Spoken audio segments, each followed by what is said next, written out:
जी, कांग्रेस में सृजन कम विसर्जन ज्यादा हो रहा है। और पहले आपको लग रहा था कि नरोत्तम मिश्रा का टिकट कटा है तो आपको जीत आसानी से मिल जाएगी, लेकिन अब मुकाबला कड़ा हो गया, इसलिए आप इस तरह की चिंता जाहिर करने लगे हैं, बहाने बनाने लगे हैं।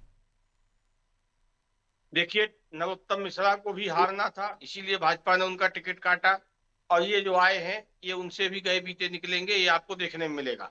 प्रशासन की मदद से जो भाजपा डैमेज कंट्रोल में लगी है, सरकारी तंत्र की सहायता से जो पैसे का। मुझे इस शब्द पर आपत्ति है ब्रजेश।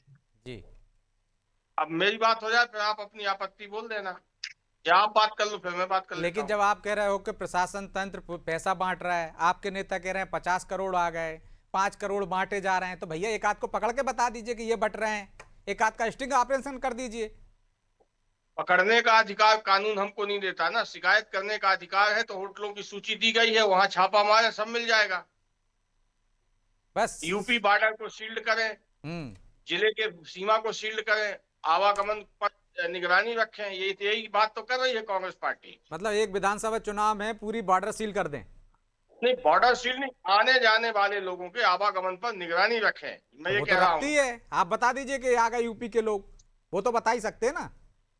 तो होटल का लिस्ट दिया है ना, वहां पे छापा मार लें। अभी पिछले दिनों स्कॉर्पियो में एक गाड़ी में 25 लाख रुपए पाए भी तो गए थे। हम्म। वो आज तक प्रशासन ने सार्वजनिक नहीं किया कि वो किस किस किस पर्पज से ले जा रहे थे, क्या किया उस पे। तो ये सब संदेहास्पद गतिविधियां तो मिल ही रही है ना। जी बिसेन जी, जवाब दीजिए। वो कह रहे हैं ब्रजेश 25 लाख जी, पकड़ाए थे, बहुत तो बहुत संदेह बहुत नहीं होगा बचकाने क्या? से आरोप है। लोग आ रहे हैं, बहुत जा रहे हैं। बचकाने। पहली बात ब्रजेश जी, मैं सिलसिलेवार जवाब दे दूं। पहली बात तो इनकी अहंकारी जो भाषा है, मैं इसकी भर्त्सना करता हूं, इसकी निंदा करता हूं। किसकी पार्टी का प्रत्याशी श्रेष्ठ है और किसकी प्रत्याशी गया बीता है, ये हम्म। कांग्रेस के जो यहाँ पर नेता बैठे हुए हैं, इन्हें इस बारे में द्विवेदी जी, इन्हें ये बताने का अधिकार नहीं है। पहले आप अपनी शब्दावली सुधारिए। आप यही वजह है कि आप लोग हमेशा सत्ता से बाहर रहते हैं, आप लोग हमेशा खारिज किए जाते हैं। आप अस्वीकृत इसलिए हैं क्योंकि आपकी भाषा निंदनीय है। आप सुनिए अब राजनीतिक भाषा में। दूसरी बात, ये डिजिटल युग है, हर हाथ में कैमरा है, हर हाथ में मोबाइल है। आरोप लगाना और आरोप लगाकर भाग जाना आप लोगों की नीति है। आपके पास कभी कोई ठोस प्रमाण नहीं होता।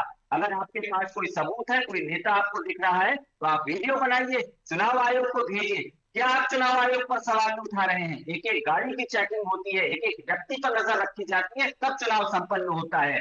कांग्रेस के तौर तरीकों पर चुनाव आयोग काम नहीं करेगा। आप लोग अस्वीकृत लोग हैं। चुनाव में अपनी हार को देखकर इस तरीके के आरोप लगा रहे हैं, एक प्लॉट तैयार कर रहे हैं ताकि परसों जब आपसे सवाल पूछे जाएं तो आप उसका जवाब देने के लिए एक बहाना पहले से तैयार रखें। तो मैं आपके सवालों को गंभीरता से नहीं लेता। ब्रजेश जी, अगर आप कोई सवाल लेकिन मिश्र पूछना जी चाहें कह मैं रहे लौटा हैं कि सकता महत्वपूर्ण है ये चुनाव, क्योंकि परीक्षा है आपकी, जैन जी आंदोलन हुआ, जिस तमाम तरह के, चाहे मंदिर में चोरी का हुआ, इसलिए आपने इसको हूं। प्रतिष्ठा का प्रश्न बना लिया, ज्यादा मेहनत कर रहे हैं, साम दाम बिल्कुल, दंड मैं भेद सब मिश्र जी की करेंगे। बात से बिल्कुल सहमत हूँ।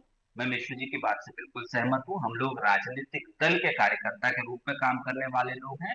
हमारे लिए एक वार्ड का चुनाव हो, एक ग्राम पंचायत का चुनाव हो, एक जिला पंचायत का चुनाव हो या विधानसभा का चुनाव हो, हर हम्म। चुनाव महत्वपूर्ण है। हमारा जो कंपटीशन होता है वो खुद से होता है। चूंकि हम जनता के लिए लगातार काम करते हैं, तो हम ये अपेक्षा रखते हैं कि जनता का प्रतिसाद हमें बेहतर से बेहतर तरीके से मिले। हमने इतना शानदार बहुमत मध्य प्रदेश में हासिल किया, हम दतिया में कुछ बड़े मामूली से अंतर से हार गए थे। तो जाहिर सी बात है कि हमारी ये इच्छा रहेगी कि इस उपचुनाव में हम अपनी वो चलो, सीट रिटेन करें, क्योंकि हम लंबे समय से उस सीट पर काबिज थे। तो ठीक है। बिल्कुल हमारा यह प्रयास है और राजनीतिक दल के रूप में यह हमारा अधिकार है। बच्चे ठीक है।